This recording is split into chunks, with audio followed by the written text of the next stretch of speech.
Super. Alors, on passe à une étape table ronde. Il y a quelques personnes qui ne sont pas tout à fait les mêmes sur la présentation. On n'était pas sûr de si tout le monde allait pouvoir être là. Sandrine, malheureusement, elle est HS, elle est avec nous. Je pense qu'on peut la féliciter, mais elle est sous médicaments dans tous les sens. Donc c'est Thierry qui va remplacer Sandrine. Lise est là, Lise Sergent, groupe BBL. On peut l'applaudir. Lise, pour ceux qui ne l'ont pas vue, elle a déjà fait une présentation l'année dernière à la keynote et elle a fait un webinaire aussi qui est disponible en ligne. Julien, si vous êtes toujours d'accord, Master Grid, que vous avez vu ce matin, qui pourra participer. On aura des visions différentes. Lise qui fait tout, et puis la DSI qui va décider voilà, comment on fonctionne. Alors André, c'est Quentin, si vous voulez bien, Quentin, qui va venir. Quentin de Manet, directeur général adjoint de la DRCI, de la PHP. Alexandre, donc on a la chance aussi d'avoir, du coup, merci beaucoup d'avoir présenté ce matin, mais il y a Vincent Serre, qui est le directeur général de SNEF Maintenance, pourra nous redonner son titre exact, qui a fait le trajet depuis Marseille aussi, qui est avec nous, donc on va pouvoir l'accueillir. On a Christophe, que vous avez déjà vu. Christophe, c'est toujours disponible aussi pour rediscuter un tout petit peu sur ces sujets de gouvernance et bonne pratique. Et on a aussi Erwan qui fait le trajet depuis la Bretagne, qui a fait hier un webinaire de combien? Il y avait 800 inscrits ou 400 900 inscrits, 400 participants, qui est donc de contournement, on en a beaucoup parlé tout à l'heure déjà. Merci d'être là quelques minutes déjà avec nous. Comme vous savez, on a les formations en ligne qui sont disponibles grâce à Contournement. J'aimerais aussi qu'on refasse un petit brin d'applaudissement pour Marc-Olivier qui est ici. Marc-Olivier, si tu peux te relever. Tourne-toi. Voilà, donc Marc-Olivier qui fait des formations, qui sont disponibles sur la plateforme Contournement, qui a aussi d'ailleurs est intervenu pour Veolia, pour info, donc un de nos partenaires qui a participé de Naocode, qui a travaillé avec nous là-dessus. Et donc voilà, je laisse Thierry animer l'idée, c'est vraiment travailler sur à la fois la partie gouvernance, on en a parlé, les bonnes pratiques aussi de réalisation, vous avez eu pas mal d'exemples, mais on va laisser Thierry mener tout ça. Merci à vous. Alors malheureusement, je crois qu'il y a eu beaucoup de micros qui sont HS. Est-ce qu'il y en a reçu d'autres ou pas? Parce qu'il y avait des problèmes de batterie. 1, 2, 3. On en a un. T'en as un qui fonctionne? Test. Oui. Ok. Moi, je vous laisse partager les micros. Allô, mais c'est bon.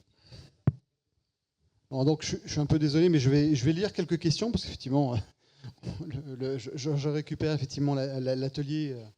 N'ayons pas appris forcément par cœur. L'idée, c'est qu'on a préparé un certain nombre de questions autour de comme le titre l'indique, la gouvernance et les bonnes pratiques, parce qu'encore une fois, on a eu l'opportunité d'avoir des présentations qui paraissent assez importantes, qui le sont, mais tout ça, ça ne se met pas en place comme ça en claquant des doigts. On a entendu effectivement qu'il y avait de la méthodologie, il y avait l'obligation d'avoir de la gouvernance. On a entendu parler de référentiels. Donc tout ça, ça amène effectivement à des organisations, à des bonnes pratiques, et qui aujourd'hui sont importantes à mettre en place. Donc c'est effectivement pour ça qu'on a invité aussi Erwan, parce qu'effectivement, par rapport à son programme de formation, l'application effectivement de ces best practices-là, on essaie de les mettre en place, de les inculquer effectivement dès le départ. Et puis après, il y a au sein des organisations en interne, effectivement, également ces mêmes applications de règles métiers. Alors, je vais commencer par une question. Elle n'est pas à 5000. Alors, je vais essayer de distribuer effectivement ces questions au travers des organisations. Vincent. Faut-il centraliser la gouvernance du no-code ou l'ouvrir au métier? Voilà. Quel modèle hybride fonctionne le mieux? Faites attention parce que question fermée, réponse fermée. Hein. Non, je crois que vous avez effectivement l'esprit très ouvert et donc vous allez pouvoir nous raconter plein de choses parce que l'expérience quand même est importante. Alors, bien évidemment, il faut partager la gouvernance. Effectivement, quand on a démarré avec TimeTonic, il y a maintenant, je ne sais plus, 3-4 ans de cela, je ne sais plus exactement, tout reposait sur une personne, sur une tête. Donc ensuite, c'est aussi tout le temps du déploiement.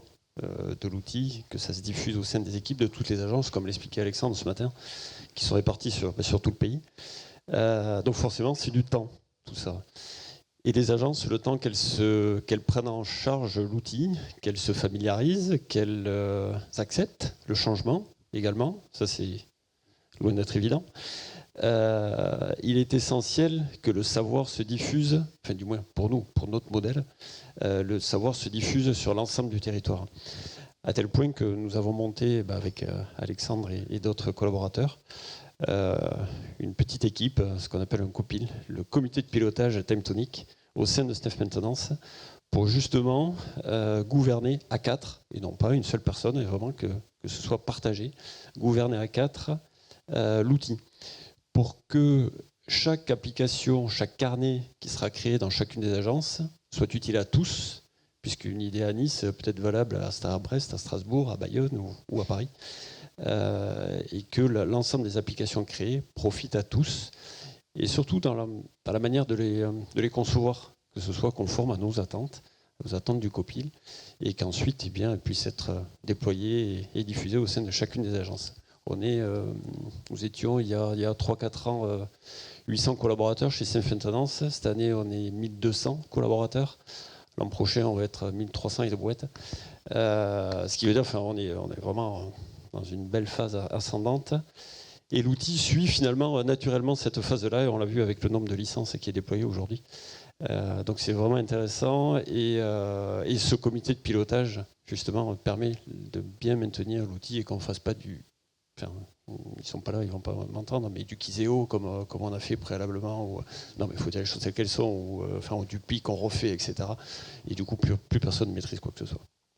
Effectivement, il y a une terminologie, on n'en a pas trop parlé, mais la conduite au changement, effectivement, c'est aussi un élément clé effectivement de la transfo digitale. Et c'est toute une mission qui est à part entière et qui vient compléter complètement l'avancement des projets comme ça. Tout à fait. Enfin, je fais un petit complément. C'est aussi grâce au réseau des ingénieurs et techniciens méthodes et responsables méthodes que nous avons en agence.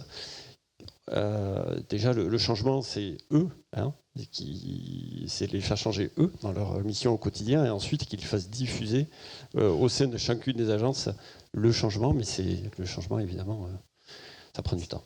Ça prend du temps.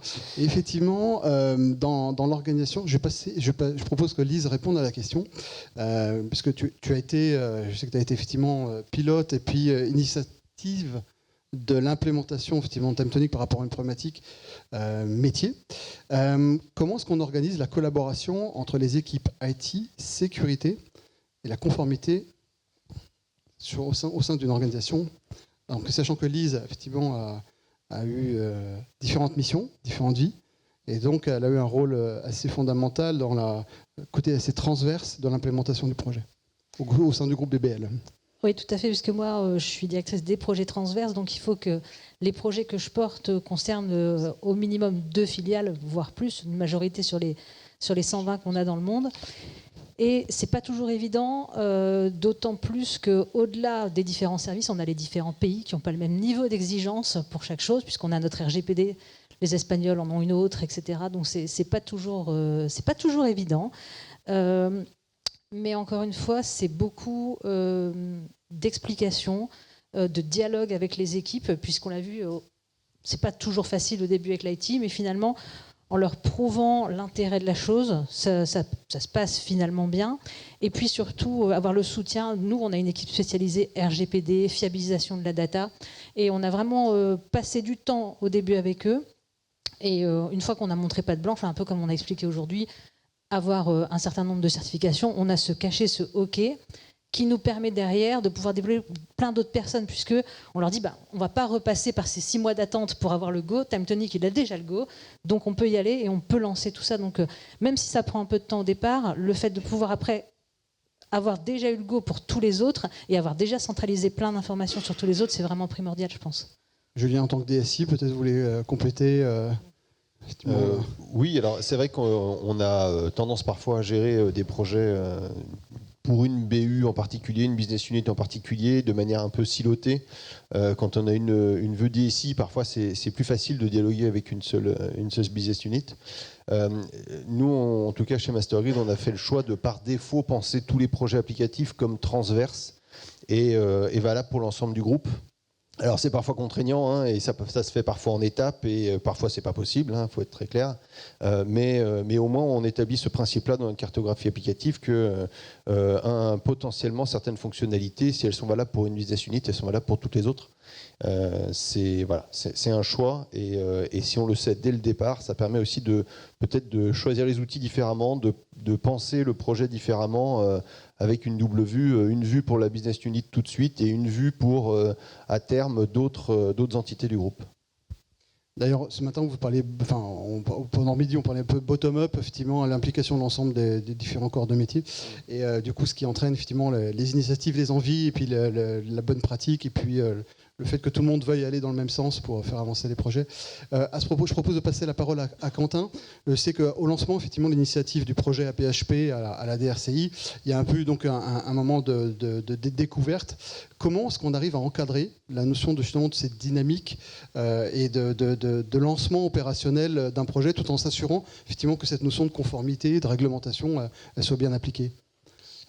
D'abord, on fait un choix de l'outil, pas seul, c'est-à-dire qu'on est passé par un processus de sélection sur lequel on a impliqué notre DSI. C'était pas elle qui allait choisir, c'est pas elle qui allait payer.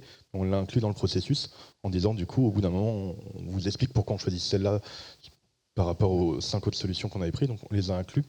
Après, en fait, on fait des erreurs, tout simplement. C'est-à-dire qu'au début, quand on a lancé un outil, nous, on a essayé de le lancer sur un besoin qui concernait le maximum de business units, du coup, pour que justement, on puisse dire on implémente ça parce qu'il n'existait pas de relation entre ces différents demandeurs, et donc on a pris un processus qui impliquait à la fois le niveau central, à la fois le niveau local, on en parlait tout à l'heure avec Sam sur les GHU, à la fois des personnes internes et des personnes externes à l'institution, et on a dit en fait on n'a pas de processus pour ça, qu'on va le faire. Et en faisant ça, en réalité, on avait assez mal retranscrit les différents droits de tout le monde, et donc on a fait beaucoup de rétex sur ce premier élément, qui nous a permis ensuite de concrétiser 2 choses. La première, c'est la nécessité de fiabiliser nos référentiels et de les contrôler qu'à un endroit. Je le disais tout à l'heure, mais ça, c'est vraiment ce qui est apparu après le premier retour. Et on était tous d'accord, parce qu'il fallait bien que finalement quelqu'un prenne la responsabilité et fasse les échanges avec la DSI, avec la DPO chez nous, sur la partie protection des données. C'est le premier point. Le deuxième point, c'est qu'il fallait avoir une instance de coordination. Et en fait, on a forcé tout le monde, quand bien même il n'y avait pas d'impact à créer son processus parce que je n'allais pas demander des ressources de quelqu'un d'autre et j'allais le faire de mon côté, on a forcé tout le monde à le présenter à tous. Et en fait, en faisant ça, nous, on multiplie de 1 à 6 parce que le besoin d'un GHU devient le besoin potentiellement des 6 autres. Mais surtout, on dit au premier, parce que vous allez le faire en premier et parce qu'on va vous le financer, parce que par ailleurs, il y a une question de coût aussi derrière l'achat des licences, on vous demande de faire la documentation associée et de la présenter à tous. Et donc le deuxième, quand il revient avec le même besoin, on est tous en train de lui dire en fait le besoin il existe déjà, tu l'as à cet endroit avec telle documentation, donc il suffit plus que de le reprendre et potentiellement l'adapter, faire le 5-10% parce que les personnes ne sont pas les mêmes, parce que évidemment, mais en réalité le besoin il existe déjà. Et ça a été une manière finalement qu'on a apprise après le premier process, où on a revu avec Jean-Michel, avec ses équipes déjà toute la manière dont on déployait les droits, même les licences. Au début, nous on était... Tout le monde pouvait tout faire, donc c'était parfait, mais en fait, ça cassait un petit peu le système. On a revu le degré de licence, qui peut faire quoi, et puis on a utilisé cette instance de coordination de manière très forte, et aujourd'hui, systématiquement, elle se réunit une fois par mois, et c'est elle qui va prendre les projets, les rentrer dans le pipe, dire que sur un certain nombre de projets, on comprend bien le besoin, mais tant qu'il n'a pas été vu et que la RH centrale, nous, on n'ouvrira pas les accès et les licences pour pouvoir le faire, parce qu'il faut qu'il y ait une cohérence entre le niveau local et le niveau central, et c'est un petit peu le verrou qu'on a mis, et qui fonctionne bien, parce que au-delà de cette instance auquel on passe, on a accès aussi à l'ensemble de la cartographie et de la documentation de ce qui a été fait, et donc une capacité ensuite de réutiliser quelque chose de manière très rapide.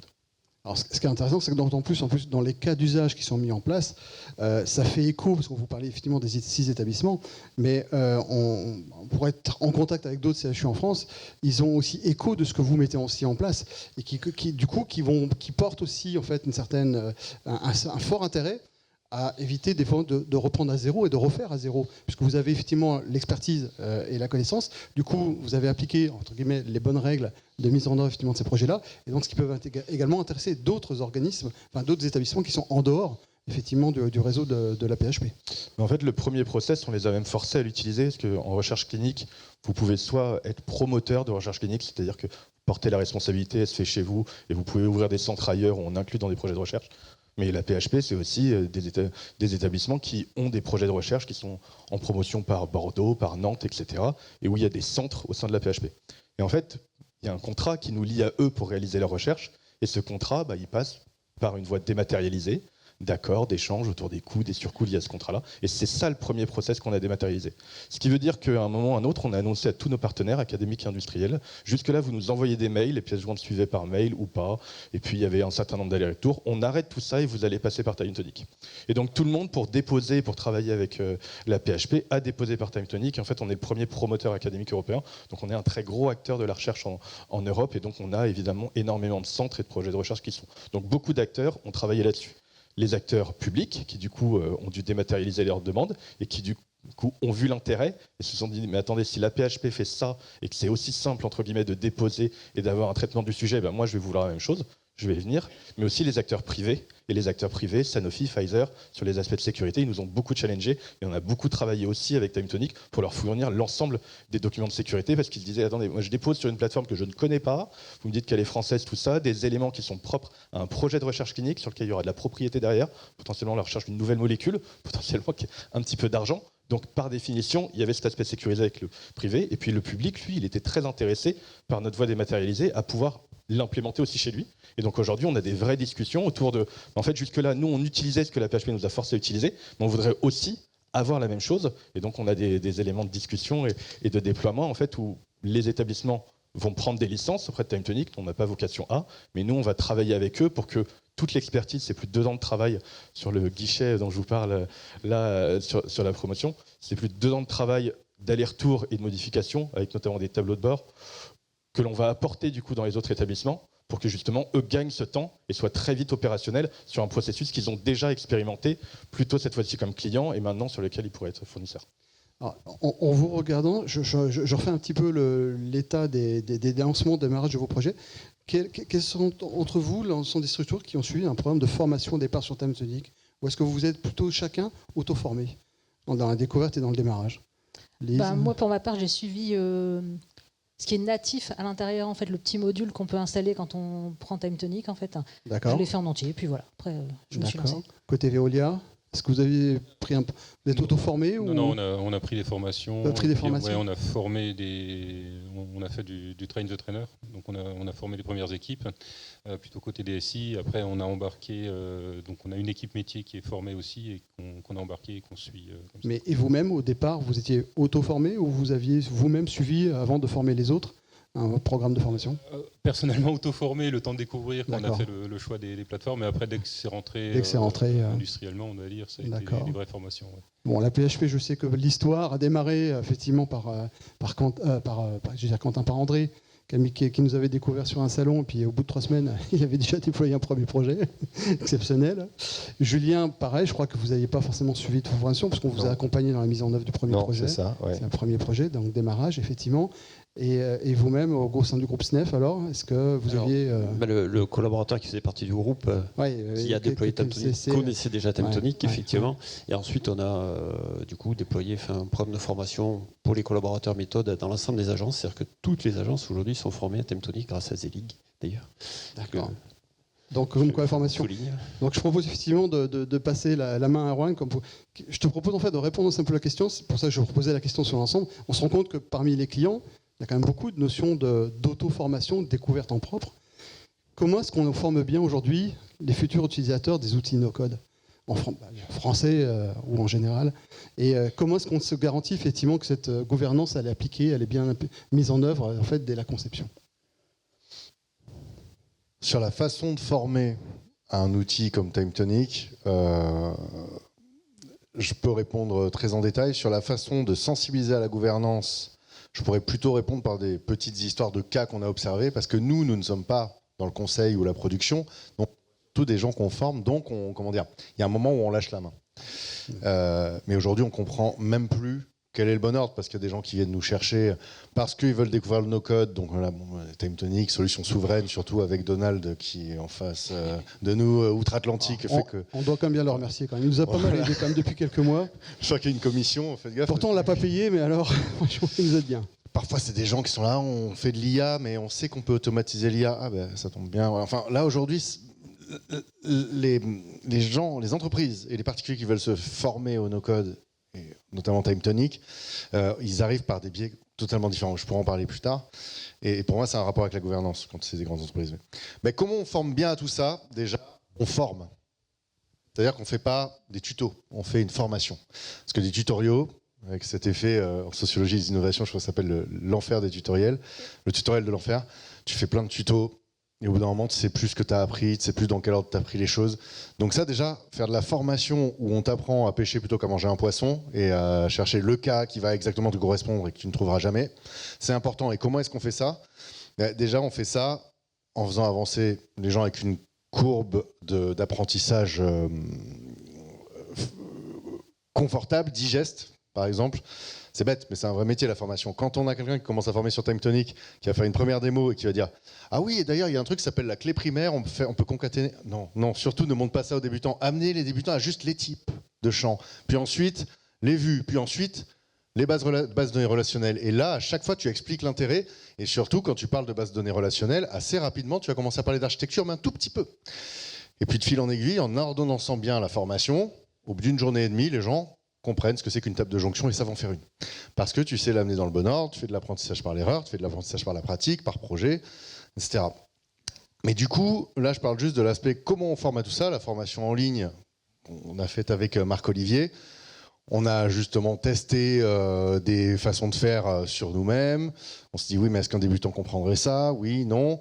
On a fait une version bêta, les gens nous ont fait des retours, on l'a amélioré. Vraiment, on ne se rend pas compte à quel point des personnes qui ont utilisé Excel pendant des années peuvent se fourvoyer quand ils essaient de s'auto-former. Des gens qui ont déjà des bonnes pratiques ou qui vont chercher des tutos mais qui vont savoir bien s'en emparer, des tutos ça marche. Mais nous, 90% des gens qu'on forme, clairement, ils ressortent en se disant « j'aurais jamais imaginé que c'est comme ça que ça marche ». Et aujourd'hui, environ 40% des boîtes qui viennent nous voir, c'est « ah ouais, mais on utilise déjà des outils no-code ». Et en fait, ils les utilisent n'importe comment, c'est le bazar, c'est pas centralisé, il n'y a pas de bonne pratique, il n'y a pas de gouvernance. Donc tout le monde, tout à l'heure, il y avait une histoire de tout le monde a toutes les licences, donc tout le monde fait n'importe quoi, il y a 5 CRM. Et là, j'ai envie de dire, déjà, bien former les gens à l'outil, c'est bête, mais le don't repeat yourself, le fait d'un minimum centraliser les choses, de faire qu'une donnée est entrée une fois et pas 10 fois, déjà, naturellement, ça vient. Après, sensibiliser aux bonnes pratiques de gouvernance, c'est une chose. Donner un kit de survie, minimum, c'est une chose. Par contre, recommander une gouvernance, ça, c'est pas notre métier. Donc, on saurait moins en parler. Par contre, ce qu'on amène toujours, c'est... En fait, on a une pyramide dans laquelle on croit dur comme fer, parce que c'est à peu près ce qu'on observe, de type d'utilisateur. Et j'arrêterai là, parce que sinon, je pourrais parler 3 heures. Mais en plus, c'est assez désordonné. J'ai pas de slide, donc non, mais... Parce qu'il y a plein de choses qui me sont venues quand on avait parlé du sujet.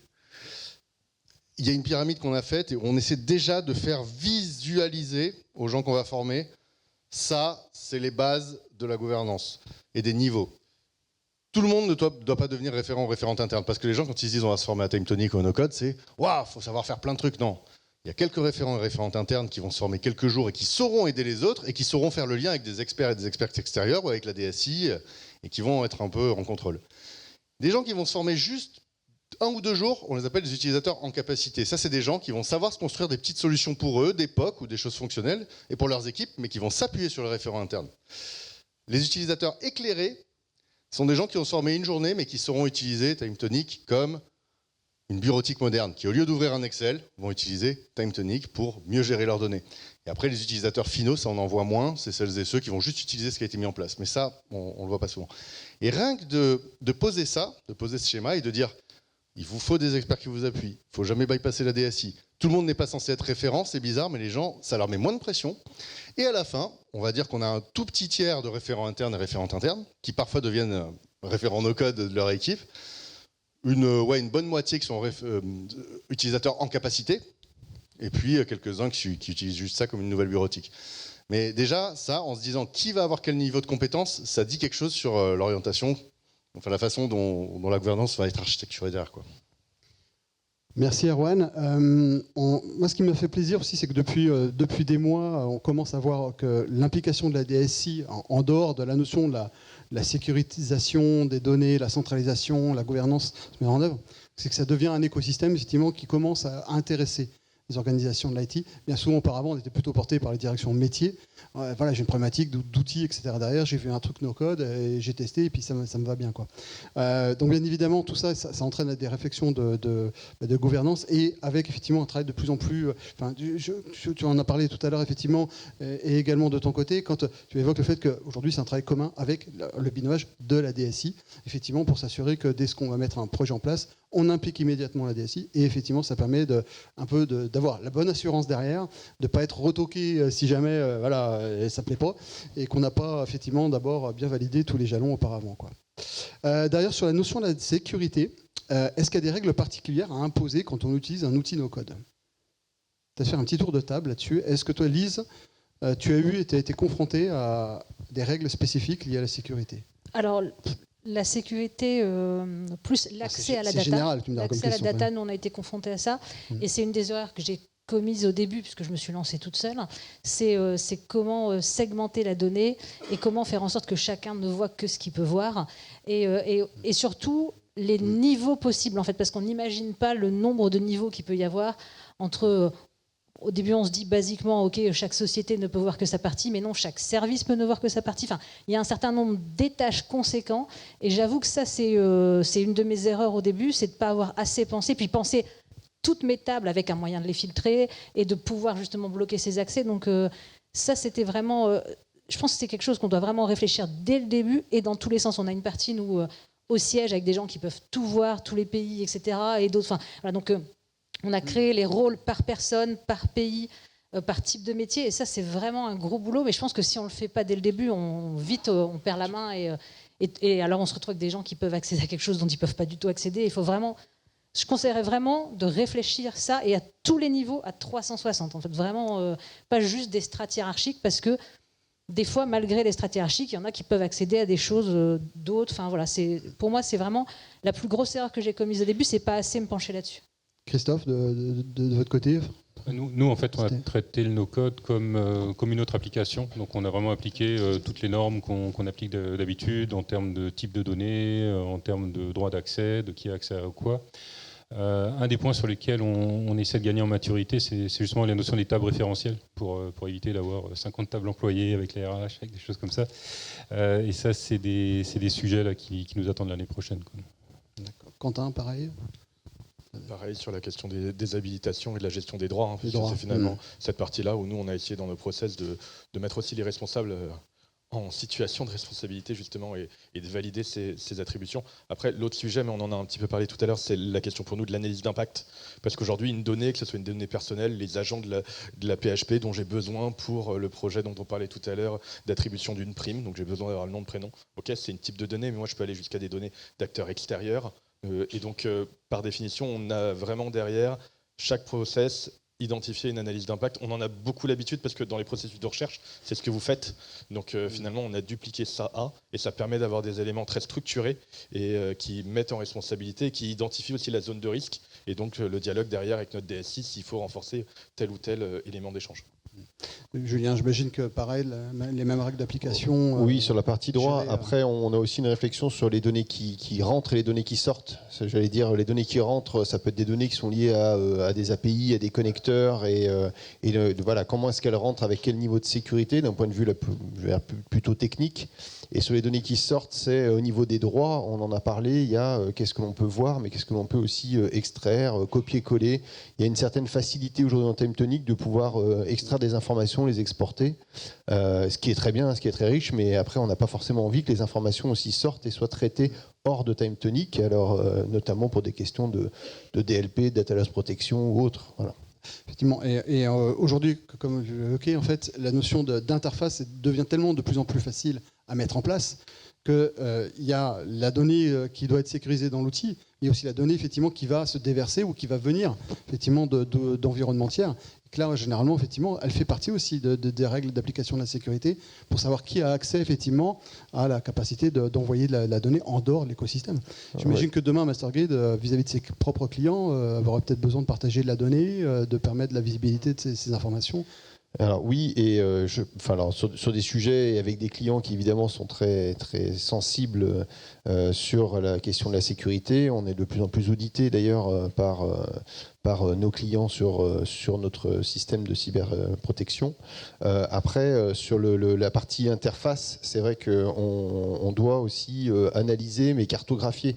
Aujourd'hui, on peut avoir tendance à aller relativement vite. Alors c'est valable pour d'autres sujets, hein, le fait de documenter, de cartographier les flux, mais c'est vrai que c'est quelque chose qui est assez essentiel. À partir du moment où on peut créer avec des outils très très simples et en no-code des interfaces entre des applicatifs, on est à la fois tributaire de ces outils. Hein. J'ai parlé tout à l'heure d'un outil comme Zapier, on peut parler de MEC ou autre. On est tributaire de leur propre sécurité à eux, et il faut bien qu'on cartographie d'où ça vient, où ça va, comment ça transite, est-ce que c'est sécurisé, est-ce que c'est crypté, est-ce que c'est crypté de bout en bout. Voilà, des éléments qui sont un peu des basiques, mais vu qu'on peut faire les choses très rapidement, on a tendance peut-être à moins cartographier que sur une application traditionnelle où on va développer l'interface sur plusieurs semaines ou mois, et donc on va forcément prévoir une documentation, elle sera beaucoup plus stable. Là, on peut faire évoluer l'interface, rajouter un champ supplémentaire, revenir importer une donnée en provenance d'un autre applicatif, et ça très très rapidement. Donc c'est extraordinaire, mais d'un point de vue sécurité, il faut aussi une maîtrise de la connaissance de ces interfaces. Qu'est-ce qui transite et comment ? Quentin, de votre côté. C'est Vincent. Vincent. De la même manière, en fait, du coup, c'est du groupe SNEF. Alors SNEF maintenant, c'est une BU du groupe SNEF. Du groupe SNEF, oui. La DSI est intégrée au groupe SNEF. Donc première étape, c'est faire approuver l'outil. Avec le service cybersécurité du groupe. Et effectivement, l'étape d'après, une fois que c'est validé par le groupe, on fait un peu ce qu'on veut dans TimeTonic. Ensuite, à nous, et c'est là tout l'intérêt du copil qu'on a monté, dont on parlait tout à l'heure, de vérifier la bonne tenue justement des utilisateurs, que chacun ait accès à son entité, aux données auxquelles il doit avoir accès, etc. Et c'est vraiment la gouvernance de l'outil tenu par ce copil qui vérifie tout ça. Est-ce que vous avez, pour un petit peu conclure cette table ronde, des conseils ou des attentes, justement pour encore renforcer cette notion de gouvernance de données? Est-ce qu'il y a des thématiques à venir sur lesquelles il faut qu'on soit très vigilant? Est-ce qu'on doit renforcer également encore? Parce que vous savez que demain, on a parlé ce matin, j'ai entendu effectivement des normes NIS 2, PCI, DSS après dans le domaine bancaire. Enfin bref, on sent qu'il y a des écosystèmes comme ça où ces environnements no-code sont jamais forcément simples à implémenter. Est-ce que vous, de votre côté, dans votre organisation, dans votre groupe, vous avez des attentes particulières? On vous fait un peu une sorte de pression en disant attention, si tu n'appliques pas telle règle sur l'environnement no-code, tu peux oublier? Est-ce qu'il y a des contraintes par rapport à ça, ou on vous laisse plutôt, une fois qu'on a le tampon de la DSI, entre guillemets, on fait ce qu'on veut? Alors, du moins chez nous, au sein du groupe SNEF, oui. Pour peu que les datas ne sortent pas à l'extérieur, évidemment, les données de nos clients que nous hébergeons, qui finalement ne sont pas nos données à nous, puisque ce sont les données de nos clients que nous hébergeons dans TimeTonic, ne sortent pas à l'extérieur. Voilà, après, effectivement, une fois qu'on a le tampon, c'est bon. SNEF paye. Bon, Julien, je sais que grosso modo, c'est toi qui mets le tampon. Oui. donc à partir du moment où tu l'as mis, ça va dire. Voilà. Mais après, sur la structuration de la donnée, c'est vrai que ça va être quand même très important de la structurer correctement. On parlait des échanges de données, on parlait il y a un projet qui était présenté, data-centric, etc. La donnée aujourd'hui, et à l'heure de l'IA, est de plus en plus essentielle et sera une vraie richesse pour les entreprises demain. Ça veut dire aussi qu'il faut qu'elle soit relativement structurée. On l'a dit, c'est un des avantages de la partie no-code, c'est qu'on puisse structurer de la donnée mieux que dans des Excel anarchiques et qui sont nommés tous différemment et stockés à des endroits différents. Par contre, il n'empêche qu'il faut quand même avoir peut-être quelques règles essentielles de respect de certaines données, ce qu'on appelle le master data management par exemple, c'est-à-dire qu'il y a des données essentielles qui doivent être similaires partout, et ça c'est peut-être des règles qui peuvent être un petit peu imposées en matière de gouvernance. une forte liberté sur certaines données et puis un peu de contraintes sur des données référentielles ou des données master data qui là devraient être identiques pour pouvoir ensuite les croiser. Si on veut pouvoir faire une requête ou un moteur IA, un agent IA qui puisse avoir, quand on lui pose une question sur un sujet, typiquement le nom d'un client, qu'on ait le même nom qui soit appelé de la même manière partout avec le même ID, ça reste un basique, je veux dire, de la gestion de la donnée, mais c'est aussi applicable sur une application no-code et même si on la délègue à des BU entièrement, ça peut être quand même des bonnes pratiques en tout cas. C'est vrai que l'utilisation de l'intelligence artificielle va certainement un petit peu complexifier ces notions de gouvernance, parce qu'effectivement, on l'évoquait, centraliser la donnée dans un environnement sécurisé, ça permet d'avoir les bonnes garanties. Maintenant, les interconnecter avec de l'intelligence artificielle, tu l'as évoqué tout à l'heure, effectivement, il faut savoir ce qu'on va en tirer la donnée, comment on va les générer, qui va avoir accès à quoi derrière. J'imagine que nous, pour TimeTonic, évidemment, l'écosystème de la connexion du no-code associé à l'intelligence artificielle, ce sont des sujets où cette notion de gouvernance et de bonnes pratiques font qu'on va avoir ces obligations de structuration, effectivement, et de bonne gestion derrière. Est-ce que vous avez peut-être vous-même des questions ou des attentes complémentaires avant de clôturer cette table ronde ? Écoute, non, je crois qu'on a encore un peu de temps, ou après, on a encore le temps de poser des bonnes questions. Non, juste pour parler des attentes qu'on fait en termes de sécurité, moi la demande que j'ai eue, surtout de la part des RH, c'est le niveau de signature, puisque pour l'instant on passe par un prestataire externe, mais on du coup échange des données avec l'extérieur, et donc ça c'est une attente qu'ils ont en fait de pouvoir avoir de la signature 2 ou 3 à l'intérieur directement de l'outil en fait. Donc, ouais. Moi, c'est plus toute la partie documentation de l'application. Alors c'est bien, c'est nos codes, on va vite, on fait rapidement des choses. Par contre, il faut quand même prendre le temps de la documenter, surtout si on a des interfaces. Bien documenter les interfaces, les entrants, les fréquences et autres. Puisqu'en fait, un peu tout le monde, on a la première mise en place de l'application et après, il faut la faire vivre. Et là, aujourd'hui, c'est vrai que sur ce type de plateforme, on est très faible en versionning. Il y a les environnements de test et de prod, c'est pas évident de les faire vivre. Donc la documentation, pour le moment, c'est vraiment essentiel pour un peu pallier à tout ça. Et puis, donc, il ne faut pas la négliger. Je rejoins évidemment cette partie documentation, parce que c'est ce qui permet la pérennité. Puis nous, les acteurs, mais comme vous, ils changent aussi, donc c'est extrêmement important. Il y a peut-être un aspect dont on n'a pas beaucoup parlé, nous on y est beaucoup soumis, c'est l'aspect audit et contrôle. Et donc nous, on a un vrai enjeu aussi sur l'archivage. Souvent, on utilise TimeTonic pour des processus. Ils ont un début, ils ont une fin, mais moi, après, il faut que je puisse être audité sur cette fin. Donc ça, c'est quelque chose que nous, on doit travailler. D'abord parce qu'il faut être un petit peu frugal dans la partie aussi hébergement et data, mais aussi parce que derrière, moi, j'ai des audits trail qui sont faits sur pourquoi tel changement a eu lieu à tel moment par telle personne. Donc ça, c'est le premier aspect. Et puis j'en ai parlé avec Jean-Michel, il sait que ça fait partie de la wishlist, mais pour le coup, sur les release notes et sur les montées de version, nous, on a besoin de les avoir en amont. Et pas le jour J, je sais que c'est dans la boucle, mais c'est un fonctionnement qu'on tolère et que la DSI va de moins en moins tolérer, en tout cas chez moi, jusque-là, de ne pas avoir l'impact avant la montée de version, parce que sur tous les autres logiciels, souvent on décale des montées de version quand on mesure un impact qui ne nous convient pas et sur lequel on retravaille avec l'éditeur. Tout à l'heure, tu parlais la notion de durée dans le temps. Il y a une durée minimum obligatoire pour aujourd'hui interagir comme ça sur des données au niveau de la DRCI, par exemple. En fait, dans les projets de recherche clinique, c'est souvent 20 ans. Donc, 20 ans, du coup, parce qu'il faut aller chercher, imaginez juste un médicament qu'on essaie de mettre en œuvre, et s'il y a un souci, il faut aller chercher comment ça a été fait dès l'origine et comment ça a pu être traduit, comment se sont passées les discussions. Donc nous, on a une vraie notion là-dessus, et puis après, il y a la notion de redondance. Où est-ce que je mets l'archivage? Comment je m'en occupe? Pour l'instant, on apprend aussi, ça fait 2 ans et demi côté AP qu'on est là-dessus, donc on a encore des marges de progression sur cette partie-là. Merci. Julien?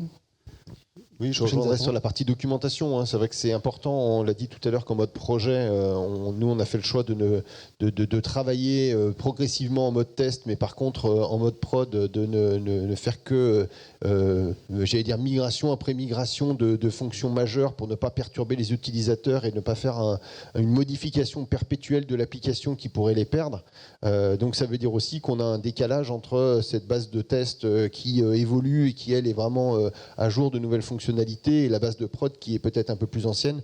Donc il faut qu'on arrive à travailler quand même sur cet aspect base de test, base de prod, comment je bascule de l'une à l'autre et comment je documente toutes ces évolutions qui ont été faites parfois au fil de l'eau. Alors nous on est encore en mode projet, donc évidemment les choses évoluent très vite par rapport à d'autres applicatifs, mais ce passage de test où on est très très libre à la prod, où par contre on s'adresse à un volume d'utilisateurs qui lui est affecté par le changement, il faut le travailler, je pense. Merci Julien. Sans paraphraser ce qui a été dit sur la documentation, mais c'est essentiel. Grâce à Timetonik, on va tellement vite dans le déploiement, dans le développement d'applications, etc., qu'effectivement la documentation, elle est à la ramasse et elle est loin derrière. Ouais. Quand on a le temps. Ouais. Vu que, voilà.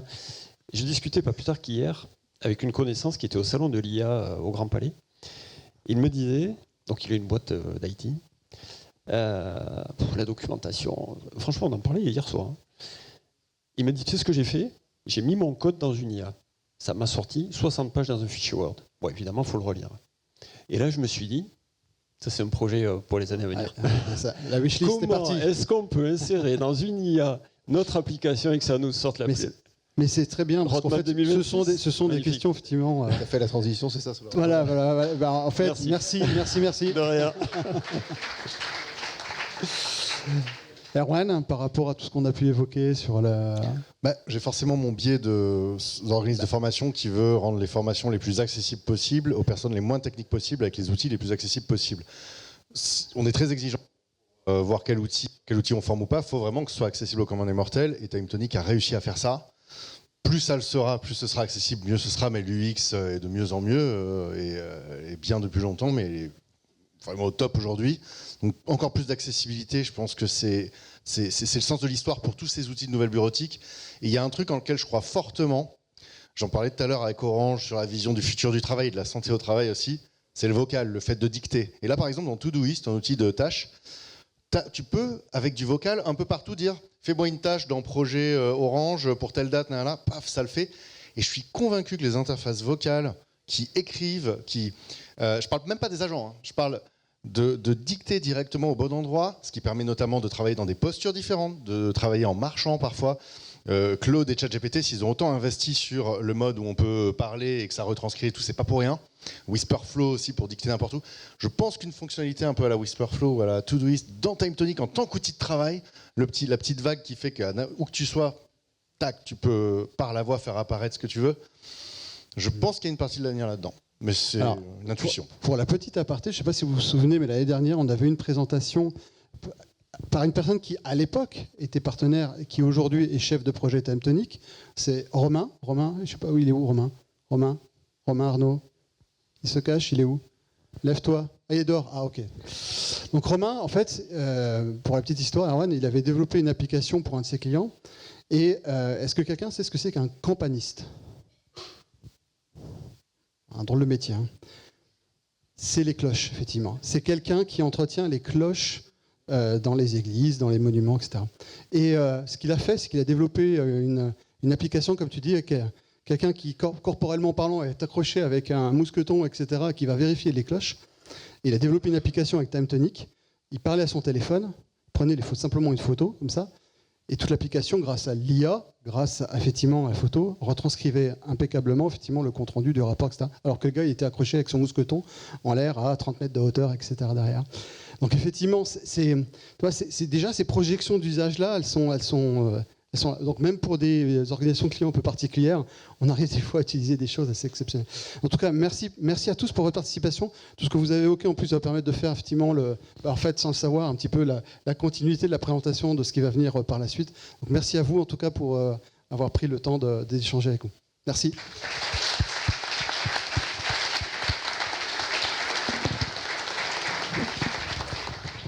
Super, merci infiniment. Effectivement, ça tombe bien. On va vous présenter un petit peu la roadmap 2026. Il y a quelques idées qui, j'espère, vont plaire à la wishlist qui vient d'être évoquée sur la fin. Mais en attendant, on vous propose une petite pause café. On se retrouve et networking, c'est l'occasion aussi d'échanger, de pouvoir discuter entre vous, etc. Et on se retrouve d'ici 30 minutes pour la présentation de la roadmap. À tout de suite, merci.